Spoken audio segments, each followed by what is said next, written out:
Oh, he's done it! That may be the first recorded disc golf birdie ever in Antarctica. Picked quite possibly the worst day to come out and play frisbee golf, but here we are. That was a par 3, everyone. Apparently that was a par 3. I just got a 6, but I'm going to blame this blizzard that we're trying to play in.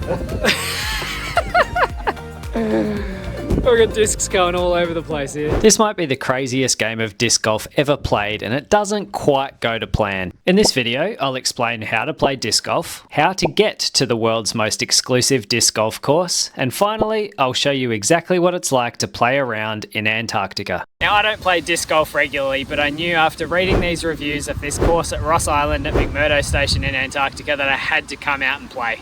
And if you're like me and don't really understand how the game is played, here's a quick tutorial.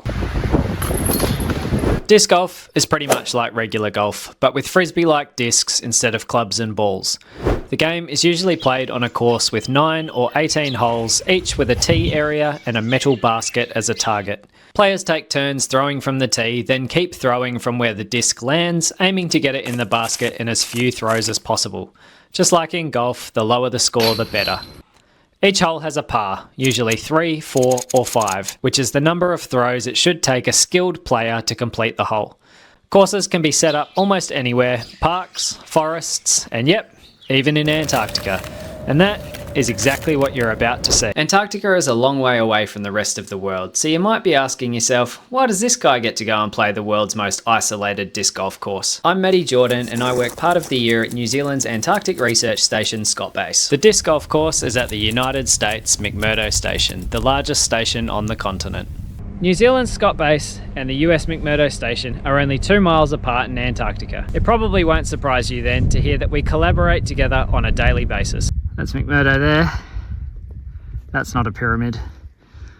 That's Scott Base over there. And that collaboration is not just limited to things like logistical support or the sharing of operational resources, but also extends to things like weather reporting and, should we need it, use of the McMurdo General Hospital. We also share meals and host joint events where we compete against each other. Recreation opportunities also extend to disc golf. Some fanatics even have baskets in the corner of their offices so they can throw some discs in their downtime.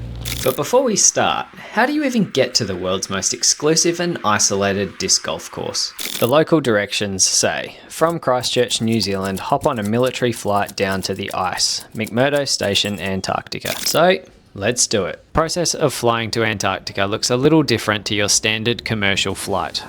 We don't check in at the regular airport. We've got an Antarctic specific passenger terminal where we drop our bags and pass security before boarding a bus and then jumping on the C-17.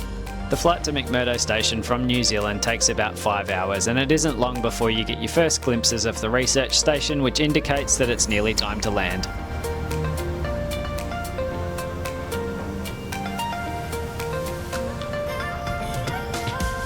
After taking a few photos and admiring the fact that we're in Antarctica, we jump in Ivan the Terror Bus, not that Ivan, this Ivan the Terror Bus, or the largest vehicle in Antarctica, the Cress, before making the 45-minute long journey to either Scott Base or McMurdo Station.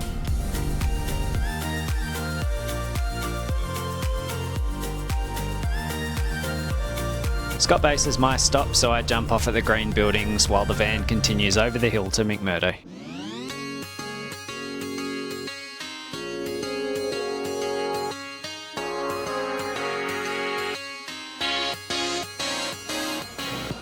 The drive to McMurdo is usually done in a ute like this one or a troopy, and at the speed limit of 30 kilometers an hour takes 8 minutes. And while we're here at McMurdo, if you want to see more about what it's like to live and work here, hit that subscribe button and follow for more videos. Right, let's go play some disc golf. The basket for the first hole is visible on the road between McMurdo Station and Scott Base, and I'd probably seen it 50 times before I decided to give this game a go. The course can be played as either 9 or 10 holes and is scattered throughout McMurdo's storage yard. We've picked quite possibly the worst day to come out and play frisbee golf, but here we are. Right, I've got my South Pole putter, my penguin approach, and the McMurdo driver, which has appropriately got Ivan the Terror Bus on it. So we're going to give this a crack, see how we go. Hole hole number 1. You can't even see where the hole is, it's like way back there. Mills is up. Well, that's actually sick. Oh no, that's on the road. Yeah, that's way on the road.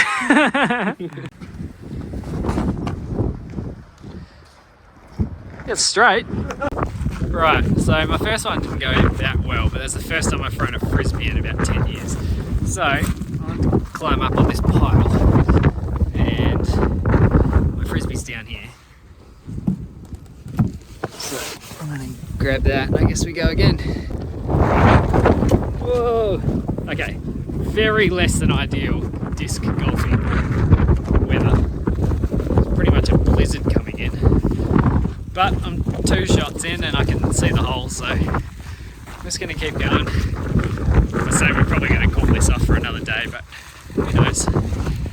The official course description says, playing here will have you fighting unforgiving frozen earth, throwing against biting cold winds, and dodging heavy machinery as you play through McMurdo's shipping yard.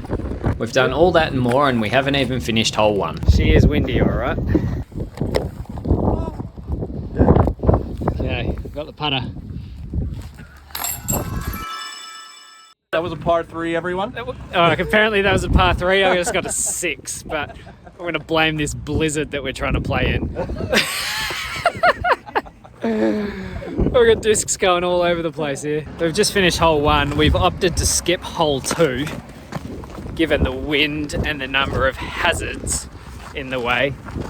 So we're going to walk over to hole 3. For the first time I've played disc golf, this is not ideal disc golfing weather. Literally not far away from blizzarding right now, but we've made a smart decision, so I'm going to push on to hole 3. And if this has got you thinking that it might be cool to live and work down here one day, you can grab a completely free copy of my ebook called How to Get a Job in Antarctica from the link in the video description or maddykjordan.com/ebook. The 3 of us decided that we think we've found the start of hole 3, but before we can confirm it, we do have to chip this wood out of a partially frozen glacier.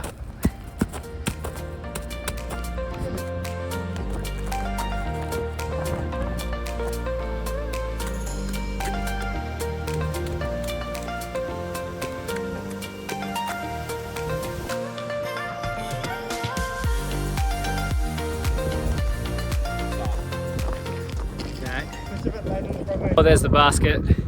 We are navigating some terrain here, I tell you what. Mills is about to go for his birdie. Oh, he's done it!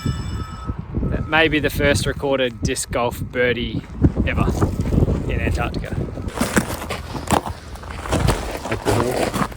Alright, so that wasn't ideal. I've landed in a container. This course is wild. I'm gonna navigate. Oh no, actually that's fine. It's right there. That's all good. I found my disc in a container. That's down here, so yeah, it was right there.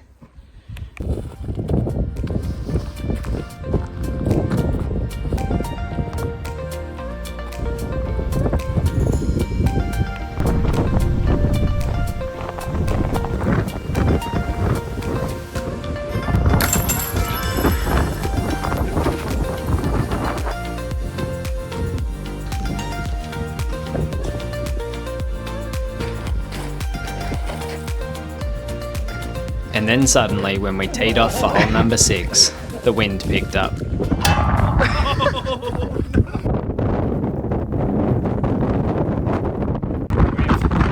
decided to call it in on disc golf. None of us can throw anything straight, but when the wind dies down a little bit over the next few days, we'll go and have another go at it. So these are the conditions that we were dealing with. We tried, we knew the conditions were going to be tough. We'll go back in the next few days and we'll finish our disc golf, maybe start again. But it was fun. The weather, on the other hand, is not good. It's basically a blizzard, so not an ideal day for throwing frisbees. We'll try again some other time.